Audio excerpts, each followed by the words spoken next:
అందరికీ నమస్కారం. నేను మీ Suryadev Bhandari, SEBI register research analyst. మన లాస్ట్ వీడియోలో చెప్పుకున్నట్టుగానే మార్కెట్స్ ఇంకా సెల్ అండ్ ర్యాలీ మోడ్‌లోనే ఉన్నాయని చెప్పుకోవచ్చు.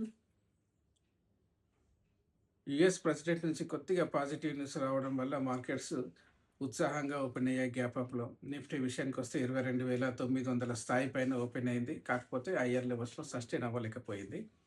మళ్ళీ క్లోజింగ్ వచ్చేసరికి 22,679 లెవెల్స్ దగ్గర డౌన్‌లో క్లోజ్ అయింది.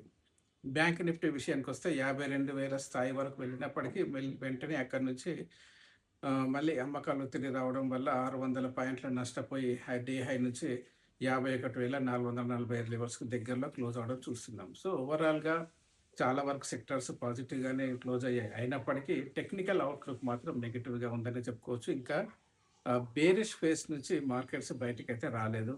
ఇంకా సెల్ అండ్ ర్యాలీ మోడ్‌లోనే ఉన్నాయని చెప్పుకోవచ్చు. ఏమాత్రం పాజిటివ్ న్యూస్ వచ్చినా దాన్ని ఉపయోగించుకొని స్మార్ట్ ఇన్వెస్టర్స్ హయ్యర్ లెవెల్స్‌లో సెల్లింగ్‌కి దిగుతున్నారని మనం అర్థం చేసుకోవాల్సి ఉంటుంది. ముఖ్యంగా వార్ అయితే అందరికీ తెలిసిన విషయమే, వార్ న్యూస్. కాకపోతే ఇప్పుడు ఇంపార్టెంట్ అంశం ఏంటి అంటే క్రూడ్ ఆయిల్ పెరుగుదల అన్నది గ్లోబల్ ఫైనాన్షియల్ మార్కెట్స్‌కి బాగా దెబ్బతీస్తున్న అంశం అనే చెప్పుకోవచ్చు. చాలా వరకు దేశాల్లో క్రూడ్ ఆయిల్ సప్లై అన్నది ఇంకా డిస్టర్బ్‌గానే ఉంది. తాగినంత క్రూడ్ ఆయిల్ దొరకట్లేదు. చాలా వరకు ఫైనాన్షియల్ యాక్టివిటీస్ అనేది తగ్గిపోయి ఉన్నాయి.